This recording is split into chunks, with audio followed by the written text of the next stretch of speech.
शहर की एक मसरूफ गली में दो दोस्त बड़े हो रहे थे, अहमद और करीम। उनकी कहानी बचपन से शुरू होती है, जब स्कूल के सहन में मिट्टी के घर बनाना, खेलना और जिंदगी की सादा खुशियों से लुत्फ अंदोज होना उनके लिए सबसे बड़ी मसरत थी। अहमद एक गरीब खानदान का बेटा था, लेकिन अपनी सच्चाई और मेहनत की वजह से गाँव और मोहल्ले में उसका अच्छा नाम था। बाप के इंतकाल के बाद उसने घर के बड़े बेटे का किरदार संभाला और माँ और दो बहनों के लिए मेहनत मजदूरी शुरू कर दी। दूसरी तरफ करीम एक मुतवस्सित घराने से ताल्लुक रखता था। बाप का कारोबार कुछ बेहतर चल रहा था, मगर वो जिंदगी की आसानियों का सही इस्तेमाल न करता। स्कूल के बाद वो इन लड़कों के साथ वक्त गुजारता जो जुए, शराब और लड़ाई झगड़ों में पड़े रहते थे। रास्ते जद्दा होना जब दोनों 20 साल के हुए, अहमद ने एक दुकान में अकाउंटेंट के तौर पर काम शुरू किया, जबकि करीम शहर के एक खतरनाक गिरोह में शामिल हो गया जो तशद्दुद और गैर कानूनी कारोबार से पैसा कमाता था। अहमद हमेशा कोशिश करता कि करीम को इस रास्ते से वापस लाए, मगर करीम तल्खी से कहता, तुम इस छोटी सी तनख्वाह से क्या कर सकते हो? मैं एक रात में इतना कमाता हूँ जितना तुम महीने भर में। अहमद सुकून से जवाब देता, पैसा हमेशा हलाल तरीके से मीठा होता है। हराम रास्ता एक दिन खूबसूरत लग सकता है,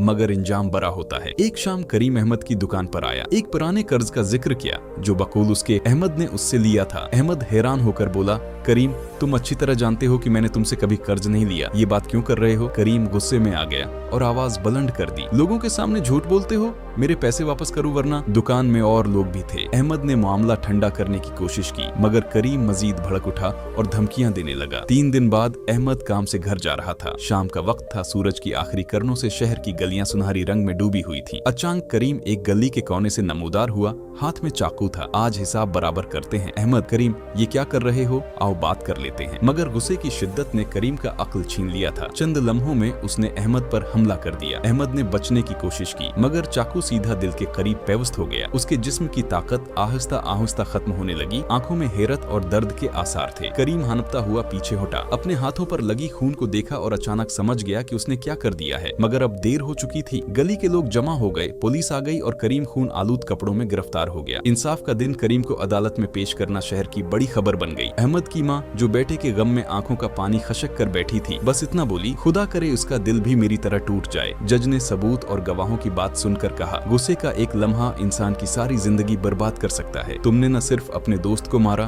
बल्कि अपनी जिंदगी भी खत्म कर दी। करीम को उम्र कैद की सजा सुना दी गई। जेल के साल जेल में करीम हर दिन अहमद को याद करता। रात को ख्वाब देखता कि दोनों फिर स्कूल के सहन में खेल रहे हैं, मगर जागते ही कैदियों की चीखें और लोहे के दरवाजों की आवाजें उसे हकीकत का एहसास दिला देती। उसे समझ आ गया कि पैसा, गुरूर और गुस्सा इंसान से सिर्फ आजादी ही नहीं लेता, बल्कि इज्जत, घर और रूह भी छीन लेता है। गुस्सा अकल की आंखों को अंधा कर देता है। छोटा सा इख्तिलाफ बातचीत और बर्दाश्त से हल हो सकता है, मगर तशद्दुद हमेशा बुरा अंजाम देता है। असल दोस्ती वो है जो मुश्किल वक्त में एक दूसरे को रोशनी दिखाए, न कि अंधेरे में धकेल दे।